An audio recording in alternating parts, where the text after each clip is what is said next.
उत्तराखंड की 1.25 करोड़ जनता को मारकर उनके समस्याओं को अनदेखा कर कर अगर वो लोग वहां जा रहे हैं तो आप स्वयं सोच सकते हैं कि इनमें तो दशरथ जैसी त्याग की भावना है। आप विपक्ष में हैं, आप बताइए आपने क्या किया अंकिता भंडारी हत्याकांड के लिए? आपका कौन सा नेता सड़क में इस समय अंकिता भंडारी के लिए न्याय मांग रहा है? आपका कौन सा नेता केदार भंडारी के लिए न्याय मांग रहा है? आपने कौन सी स्वास्थ्य व्यवस्थाओं के लिए आवाज उठाई है या कौन सी कानून व्यवस्था को सुधारने के लिए आपने आवाज उठाई है? नहीं ना। पर आपको तो छेद भारतीय जनता पार्टी में ही दिखाई दे रहा है। दिल्ली के अंदर बहुत बड़ी समस्या है जो भारतीय जनता पार्टी के लिए नासूर बन चुकी है और समस्या का नाम है अरविंद केजरीवाल। ये आप भी जानते हैं, अरविंद केजरीवाल वो शख्स हैं जिन्होंने दो बार भारतीय जनता पार्टी के नेताओं को सड़क पर धूल चटाई है। क्या आपको विधानसभा सत्र में आने से मना किया? क्या आपको विधानसभा सत्र के अंदर बैठने के लिए जगह नहीं मिली? क्या विधानसभा के अंदर आपके लिए उचित व्यवस्था नहीं थी? वहां एसी नहीं था? मूर्खों के सामने बहस नहीं करनी चाहिए। अब उत्तराखंड की जनता से बड़ा मूर्ख भला कौन होगा जो इस तरह के सवाल अपने जनप्रतिनिधियों से पूछ रहे हैं? ऐसे लोगों के विरुद्ध बोलना आपको शर्म नहीं आती? आपके अंदर थोड़ा सा भी खौफ नहीं है? इन लोगों को तो भगवान ने स्वयं धरती पर अवतरित करके भेजा है कि जाइए और जनता की सेवा कीजिए। वो जनता की सेवा कर रहे हैं और जब जनता मना करती है उनकी सेवा करने से तो अंकिता जैसे हत्याकांड होते हैं। तो जनता के द्वारा जनता के लिए, जो कि अब्राहम लिंकन द्वारा जो सर्वमान्य परिभाषा बताई जाती है वह माननी पड़ती है। नमस्कार दोस्तों, आप देख रहे हैं डेली न्यूज और मैं हूं अनूप थपलियाल। दोस्तों, हमारा आज का विषय है उत्तराखंड विधानसभा सत्र जो कि 5 दिन चलाया जाना था लेकिन महज 2 दिन में ही उसे सिमटा दिया गया। ऐसा क्यों हुआ? इस पर जनता के बीच बहुत सारे सवाल हैं। क्यों सरकार सवालों से बचना चाहती है? और कांग्रेस ने तो यहां तक कह दिया है कि यह लोकतंत्र के विरुद्ध है। कांग्रेस के नेता शायद यह भूल गए हैं कि लोकतंत्र के अंतर्गत आपको जनता के द्वारा जनता के लिए, जो कि अब्राहम लिंकन द्वारा जो सर्वमान्य परिभाषा बताई जाती है वह माननी पड़ती है। लेकिन जनता कौन सी जनता? यहां जनता नहीं है। यहाँ है केदार गुमशुदगी, यहाँ है अंकिता, यहाँ है ममता। जनता कहाँ है और किस जनता की? उस जनता की बात कर रहे हैं जिस जनता ने अपने ही द्वारा चुने गए जनप्रतिनिधियों के खिलाफ एक शब्द तक नहीं बोला। और सोने पे सुहागा जब तब हो जाता है जब वह जनप्रतिनिधि भारतीय जनता पार्टी जैसी विश्व की सबसे बड़ी लोकतांत्रिक पार्टी का एक कार्यकर्ता हो।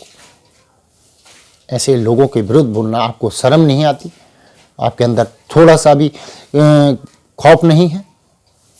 इन लोगों को तो भगवान ने स्वयं धरती पर अवतरित करके भेजा है कि जाइए और जनता की सेवा कीजिए। वो जनता की सेवा कर रहे हैं और जब जनता मना करती है उनकी सेवा करने से तो अंकिता जैसे हत्याकांड होते हैं। आपको उनकी बात माननी है। वह चाहे किसी भी उद्देश्य से आपने भेजे हैं, उनकी ही मर्जी चलेगी। नेगी जी ने एक बार पहले कहा भी है, माननीय नरेंद्र सिंह नेगी जी ने, कि हमरो राज हमारी मर्जी। वह भी गाना इसी भारतीय जनता पार्टी के ऊपर बना था और वर्तमान में अगर उनके गाने को फलीभूत यहाँ के नेता कर रहे हैं तो इसमें भी आपको जलन हो रही है। यह बहुत बुरी बात है। खासतौर से कांग्रेस के नेता जो यह कह रहे हैं कि सत्ता पक्ष और विपक्ष के विधायकों के साथ सरकार ने धोखा किया है। अरे क्या धोखा किया है? क्या आपको विधानसभा सत्र में आने से मना किया? क्या आपको विधानसभा सत्र के अंदर बैठने के लिए जगह नहीं मिली? क्या विधानसभा के अंदर आपके लिए उचित व्यवस्था नहीं थी? वहां एसी नहीं था या पानी की व्यवस्था नहीं थी या खाने पीने की अन्य व्यवस्थाएं वहां पर नहीं थी? सभी तरह की व्यवस्थाएं तो आपको वहां पर दे दी गई थी। तो फिर आपका भी कर्तव्य बनता था कि आप भी सरकार के प्रतिनिधियों की तरह वहां पर आराम से बैठते, 2-4 कच्चे कहानियां वहां पर सुनते और उसके बाद चुपचाप उठकर अपनी अपनी विधानसभाओं में चले जाते। लेकिन आपको तो ना इनके लोकतंत्र की हत्या करनी है, आपको इनको परेशान करना है। इसलिए आप उस विधानसभा के अंदर कभी अंकिता हत्याकांड की बात करते हैं, कभी कानून व्यवस्था की बात करते हैं, कभी स्वास्थ्य, कभी शिक्षा, तमाम तरह के सवाल वहां पर आप उठाना शुरू करते हैं। ऐसे में तो भारतीय जो संस्कृति रही है, उनमें जो हमारे शास्त्र हैं, वेद हैं, पुराण हैं या हमारी नैतिक शिक्षा की किताबों में भी ये लिखा है कि अगर कोई व्यक्ति ऐसे मूर्खतापूर्ण हरकतें करे तो आपको चाहिए कि आपको वहां उस स्थान को तुरंत त्याग देना चाहिए। तो उत्तराखंड की सरकार ने भी यही किया। आप जब उनको परेशान करने वाले सवाल करोगे, परेशान करने वाले प्रश्न पूछोगे, तो क्या हुआ, वहां पर टिक कर अपनी बेइज्जती कराते रहेंगे। उनको वहां से उठकर जाना ही था, और यह कर कर उन्होंने भारतीय परंपरा को आगे बढ़ाया है, निर्वहन किया है और अपने उच्च ज्ञान को जग जाहिर किया है कि मूर्खों के सामने बहस नहीं करनी चाहिए। अब उत्तराखंड की जनता से बड़ा मूर्ख भला कौन होगा जो इस तरह के सवाल अपने जनप्रतिनिधियों से पूछ रहे हैं, जबकि वह जानते हैं कि अंकिता भंडारी हत्याकांड में अब तक कोई निर्णय सरकार नहीं ले पाई है। यूके SSS घोटाले में जिस तरह से दिखावा चल रहा है वह भी सब देख ही रहे हैं। विधानसभा बैकडोर भर्ती में जो ड्रामा पूरे प्रदेश में सामने आ रहा है वह भी सबको दिखाई दे रहा है। कानून व्यवस्था का हाल तो स्वयं विधानसभा के अंदर चिल्ला चिल्ला कर बताया गया कि 12 लाख रुपए प्रति माह एक SSP द्वारा उठाया जा रहा है। तो सोचिए, मात्र 3 या 4 बिंदुओं के पीछे 12 लाख रुपए अगर उठाने की बात की जा रही है, तो तमाम जो मुद्दे हैं उन पर कितना पैसा उठाया जा रहा है। ऐसे में अगर आप उनकी इस तरह की कमाई पर नजर डालेंगे तो कौन अपने धन को छुपाना नहीं चाहेगा। क्या आप अपना धन सड़क पर रखते हैं? नहीं ना। तो दूसरे को अपना धन छुपाने से आपको आपत्ति क्यों है? रही बात विधानसभा सत्र की, तो विधानसभा सत्र 5 दिन क्या, महीने भर चल सकता है, 2 महीने चल सकता है। उत्तराखंड में 70 विधानसभाएं हैं, लेकिन हमारी सरकार के पास क्या इतना भी समय नहीं है कि वह 1 महीना विधानसभा सत्र चलाकर तमाम सवालों के हर एक विधायक को पर्याप्त अवसर देगी कि वह अपनी समस्याओं को, अपनी व्यवस्थाओं को वहां पर रख सके, उनमें सुधार की बात कर सके। दे सकती है, लेकिन जब आप इस तरह के सवाल पूछकर सरकार के खिलाफ वहां पर बात करते हो तो ऐसे में कौन चाहेगा। ऊपर से वह सरकार जिसमें खुद इस समय असमंजस बैठा हुआ है कि आने वाले समय में वो सरकार का प्रतिनिधित्व कौन करेगा। लोग आपस में ही वहां लड़ रहे हैं और आप उनकी लड़ाई का आनंद ले रहे हैं, उनकी लड़ाई को और वहां पर उजागर कर रहे हैं। क्यों भाई, क्या आपको जनता की चिंता नहीं है? और आप तो विपक्ष में हैं, कांग्रेस की बात कर रहा हूं, आप विपक्ष में हैं। आप बताइए आपने क्या किया अंकिता भंडारी हत्याकांड के लिए? आपका कौन सा नेता सड़क में इस समय अंकिता भंडारी के लिए न्याय मांग रहा है? आपका कौन सा नेता केदार भंडारी के लिए न्याय मांग रहा है? आपने कौन सी स्वास्थ्य व्यवस्थाओं के लिए आवाज उठाई है, या कौन सी कानून व्यवस्था को सुधारने के लिए आपने आवाज उठाई है? नहीं ना। पर आपको तो छेद भारतीय जनता पार्टी में ही दिखाई दे रहा है। भाई, भारतीय जनता पार्टी के दिल्ली में लोग चुनाव लड़ रहे हैं, बताया ना, बहुत महत्वपूर्ण चुनाव है। दिल्ली के अंदर बहुत बड़ी समस्या है जो भारतीय जनता पार्टी के लिए नासूर बन चुकी है, और समस्या का नाम है अरविंद केजरीवाल। ये आप भी जानते हैं, अरविंद केजरीवाल वो शख्स हैं जिन्होंने 2 बार भारतीय जनता पार्टी के नेताओं को सड़क पर धूल चटाई है, चुनाव में धूल चटाई है। ऐसे में अगर वहां के काबिल नेताओं को जिताने के लिए हमारे यहां के काबिल नेता वहां जाकर प्रचार कर रहे हैं, तो इसमें आपको आपत्ति क्यों है? आपको तो चाहिए कि आप भी अपने नेताओं को वहां चुनाव में प्रचार करने जाइए, आप भी उनको जिताने का प्रयास कीजिए। या फेसबुक, ट्विट और सोशल मीडिया, तमाम तरह की चीजें आपके पास नहीं है जिसमें आप भी अरविंद केजरीवाल को केजरीउद्दीन या अन्य कुछ ऐसा नाम दे सकें जिससे लोगों में हंसी आए। क्यों आपके विधायक भारतीय जनता पार्टी के प्रत्याशियों की तरह कर्मठ, जुझारू और संघर्षशील नहीं रहे वहां की जनता के बीच? क्या वहां की जनता भारतीय जनता पार्टियों के विधायकों की जो पिछले कई सालों से काम है उन कामों को भूल गई है, जिनको याद दिलाने के लिए भारतीय जनता पार्टी के उत्तराखंड के लोग दिल्ली जाकर प्रचार कर रहे हैं? आप स्वयं सोच सकते हैं कि भारतीय जनता पार्टी सांगठनिक एकता का परिचय दे रही है, और उस सांगठनिक एकता का परिचय देने के लिए भले ही उत्तराखंड की 1.25 करोड़ जनता को मारकर, उनके समस्याओं को अनदेखा कर कर अगर वो लोग वहां जा रहे हैं, तो आप स्वयं सोच सकते हैं कि इनमें तो दशरथ जैसी त्याग की भावना है। ये तो अपने ही पुत्रों को जो वनवास भेजकर भी बात मानते हैं। और अगर ये भी सबको पता है कि दिल्ली केंद्रीय नेतृत्व की बात अगर नहीं मानी जाएगी, तो जिस तरह यहां आपस में ही इनकी फुटबॉलबाजी चल रही है, इस फुटबॉलबाजी का परिणाम क्या होगा? भाई, लोग तो बड़े बड़े पद छोड़कर, कोई राज्यपाल का पद छोड़कर यहां आ रहा है, कोई वर्तमान पद में मौजूद होते हुए भी दूसरे पद के लिए लालसा रख रहा है। यह भी सबको दिख रहा है कि किस तरह भारतीय जनता पार्टी के लोग आपस में एक दूसरे की तरफ धक्का मुक्की कर रहे हैं, एक दूसरे को धकेलने की कोशिश कर रहे हैं।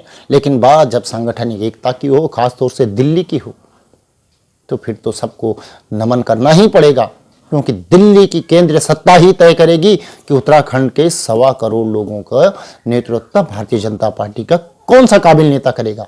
हालांकि काबिलियत तो सब में कूट कूट कर भरी है और वह विधानसभा सत्र के 2 दिन चलने में भी दिख गई। आप भारतीय जनता पार्टी के तमाम उन नेताओं के पिछले दौर की प्रेस कॉन्फ्रेंस की वीडियोस देख लीजिए या भाषण देख लीजिए, उन्होंने विधानसभा सत्र को चलाने के लिए पूरी तरह से तैयारी की थी। लेकिन जब बात आप उनको अवसर देंगे, आप उनको मौका देंगे, ऐसे ऐसे सवाल विधानसभा में पूछेंगे, तो उनको क्या चाहिए? उनको तो चाहिए यही कि किस तरह से मौजूदा सरकार की बदनामी हो, और वह इसके लिए हमेशा तत्पर ही रहते हैं। उन्होंने तुरंत विधानसभा सत्र खत्म कर दिया। अरे भाड़ में जाए, 1.25 करोड़ लोग हैं क्या? ये 1.25 करोड़ लोग, ये वही लोग हैं जिनमें किसी का नाम अंकिता है, किसी का ममता है, तो किसी का केदार है, और ऐसे लोग तो मरते रहते हैं। आप वोटर हो भैया, आपने वोट दिया तो आप खुद को क्या समझने लगे? उत्तराखंड के राजा समझने लगे? आप राजा हैं, जो आपकी मर्जी से यहाँ की सरकार चलेगी वो सरकार है, वह आपके लिए नहीं है, आप सरकार के लिए हैं। आपको वोट देना है, उन लोगों को वोट देना है जो दिल्ली देहरादून से चुनकर यहां भेजे जाएंगे। जो लोग आपके बीच संघर्ष कर रहे हैं वो संघर्ष करते हुए मर जाएंगे। हजारों उदाहरण आपके अगल बगल होंगे, आप देख रहे होंगे, जो वर्षों से जन सेवा में लगे हुए हैं, सब कुछ कर रहे हैं, लेकिन जब दिल्ली या देहरादून से कोई आदेश आता है तो तुरंत उनको हटा दिया जाता है। आप विधानसभा सत्र में चर्चा किस विषय पर करना चाहते हैं? स्वास्थ्य को लेकर। जब बीरों खाल में एक बस नीचे गिरती है और 32 लोग एक जगह मर जाते हैं, क्या आपको स्वास्थ्य व्यवस्थाएं दिखाई नहीं दी? बेहतर हैं आप उसको जानबूझकर सरकार को बदनाम करने के लिए इस तरह की बातें करते हैं। आप अंकिता भंडारी हत्याकांड में देख लीजिए, कानून व्यवस्था, इतनी बेहतर कानून व्यवस्था है, लेकिन आप सरकार को बदनाम करने के लिए अंकिता भंडारी की केस में कानून व्यवस्था को खराब बता रहे हैं। आप स्वास्थ्य व्यवस्थाएं देख लीजिए, शिक्षा व्यवस्था आप देख लीजिए, दिहाड़ी पर शिक्षा रखकर लोग मौज कर रहे हैं, इससे बेहतर क्या शिक्षा व्यवस्था होगी? कमी कहां है? कमी आप में है। रोजगार भरपूर है, आप ही अगर हकम नहीं ढूंढ पा रहे हैं तो इसमें भला नेताओं का क्या कसूर, सरकार का क्या कसूर? हकम तो आपके अगल बगल ही हैं। हो सकता है वह किसी के अगल बगल टोपी पहनकर, कुर्ता पजामा पहनकर घूम रहा हो और आप उसे पकड़ नहीं पा रहे हो, समझ नहीं पा रहे हो। आप विधानसभा बैकडोर भर्ती का मामला देख लीजिए या यूके 888 का मामला देख लीजिए, भर्तियां छक करके हैं, लेकिन आप ही हाकम नहीं ढूंढ पा रहे हैं। रोजगार है, आपको ही हाकम नहीं मिल रहा है। हर व्यवस्था दुरुस्त है, और किस तरह दुरुस्त है यह भी आप जानते हैं, लेकिन नहीं, आपको तो चाहिए कि आपके चुने हुए लोग विधानसभा सत्र में बैठें और आपकी उन समस्याओं का जो है ही नहीं उन पर चर्चा करें, वो भी 5-5 दिन। अरे बाप रे, आपके पास तो फालतू समय है, उनके पास इतना फालतू समय कहाँ है? उनको देश की चिंता है, उनको विश्व की चिंता है, उनको अपनी कुर्सी की चिंता है, और सबसे बड़ी चीज अपना घर भरने की चिंता है। लेकिन आपको तो बस वो लुटेरे ही दिखते हैं। आपको तो दिखता है कि वो आपकी तरफ कोई ध्यान ही नहीं दे रहे हैं। भाई, आपने उन्हें चुना है, और अगर वो ये काम कर रहे हैं तो दोष किसका है? वो तो आपके बीच आए थे, आपसे चुनाव में वोट की मांग की थी, वोट तो आपने दिया है ना। और मुझे नहीं लगता कि आपने किसी ऐसे व्यक्ति को वोट दिया हो जो काबिल ना हो, यानी कि वो काबिल लोग हैं। और अगर वो ऐसा कर रहे हैं तो आप ऐसा कर कर उनकी काबिलियत के साथ साथ अपनी काबिलियत पे शक कर रहे हैं कि आपके अंदर एक अच्छा जनप्रतिनिधि चुनने की काबिलियत नहीं है, और आज दोष आप उत्तराखंड सरकार को दे रहे हैं या पार्टी के नेताओं को दे रहे हैं। दोस्तों, यह व्यंग कैसा लगा कमेंट अवश्य करें, और आप हमारा सहयोग नीचे दिए नंबर पर भी कर सकते हैं। और कृपया चैनल को लाइक, शेयर और सब्सक्राइब जरूर करें। धन्यवाद।